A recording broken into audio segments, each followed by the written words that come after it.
कई बार एक्साइटमेंट में हम कुछ ऐसी कमिटमेंट दे देते हैं जो हमारे लिए ही जानलेवा साबित हो जाता है। वैसे ही है कुछ आज की कहानी, लेकिन वो जानने से पहले हेलो गाइस, हॉरर स्टोरीज।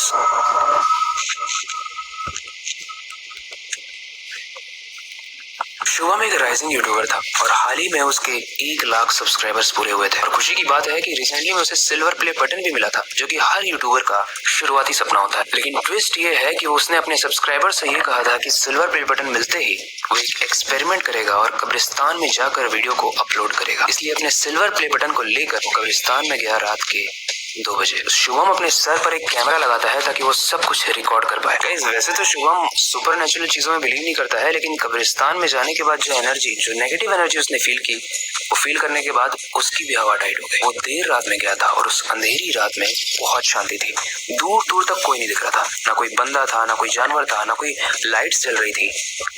अंधेरा, इतना ज्यादा साइलेंस था वहां पर कि हवा से पेड़ की जो पत्तों की आवाज आती है वो तक एकदम क्लियर सुनाई दे रही थी। फिर वो सोचता है कि जो कमिटमेंट मैंने दी थी वो तो करनी ही पड़ेगी, तो पास की एक कब्र के ऊपर बैठ जाता है और सर पर लगाए कैमरे से रिकॉर्डिंग को ऑन कर दिया। शुभम अपनी घबराहट को कंट्रोल करने के लिए आसपास की चीजों का मजाक उड़ाने लगा, और इसलिए भी उड़ाने लगा ताकि उसके व्यूअर्स उसको बहुत कूल समझे और ये समझ लें कि भाई शुभम, हमारा जो फेवरेट यूट्यूबर है, उसको डर नहीं लग रहा है। गाइस, 15 मिनट घूमने के बाद और पास पड़ी सारी कब्र का मजाक उड़ाने के बाद वो अपने घर में गया और थक कर सो गया।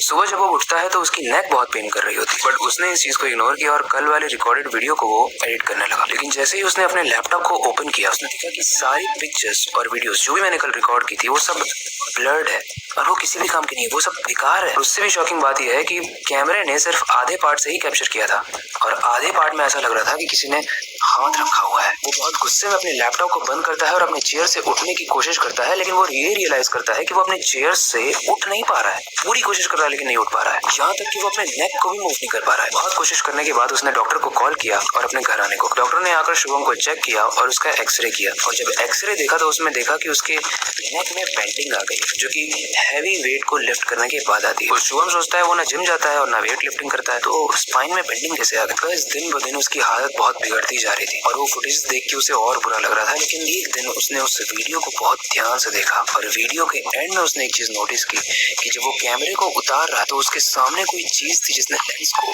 आधा कवर किया हुआ था। और गाइस, वो था एक खून से सना हुआ हाथ। एंड गाइस, शॉकिंग बात ये थी कि उस पूरी वीडियो में जो सांसों की आवाज थी वो सिर्फ शुभम की नहीं थी, बल्कि कोई और भी था जिसके सांसों की आवाज आ रही थी वहाँ पे। उसने सोचा मैं वापस से इस वीडियो को स्टडी करता हूँ। उसने इस बार स्लो मोशन में उस वीडियो को चलाया और कई बार चलाया, और जितनी बार भी चलाया उसमें से एक बार उसे दिखता है कि उसमें सिर्फ सांस लेने की नहीं बल्कि एक लड़की के बाल भी दिख रहे थे। और वो सीन काफी क्रीपी था। देखते ही शुभम काफी शॉक हो जाता है और वो लैपटॉप को बंद करके एकदम साइलेंट हो जाता है। फाइनली शुभम अपने चेयर से उठ पाता है और शीशे के सामने जाता है, और जैसे ही वो शीशे के सामने जाता है वो देखता है कि उसके कंधों से 2 पैर लटक रहे हैं और उसकी गर्दन पर 2 हाथ हैं जो उसको जकड़ कर बैठे हुए हैं। वो काफी डर गया, लेकिन जैसे ही उसने अपनी आंख को झपका सब कुछ गायब हो गया। उसको एक आइडिया आता है और वो वापस से उस लैपटॉप में वीडियो जो रिकॉर्ड की थी उसने उसको ऑन करता है, और जब वो एंगल चेंज करके खुद को देखता है तो वो देखता है कि उसके कंधों पर एक छोटी सी बच्ची बैठी है जिसके पैर लटक रहे हैं। उस बच्ची की बॉडी पूरी तरीके से नीली है और उसके बाल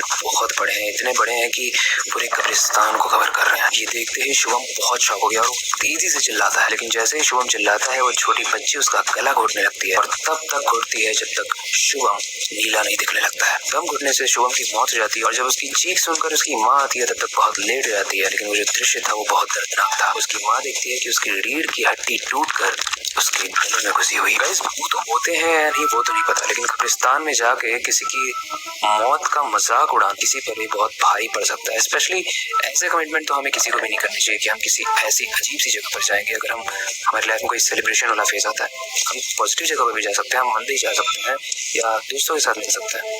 कब्रिस्तान was not a good idea।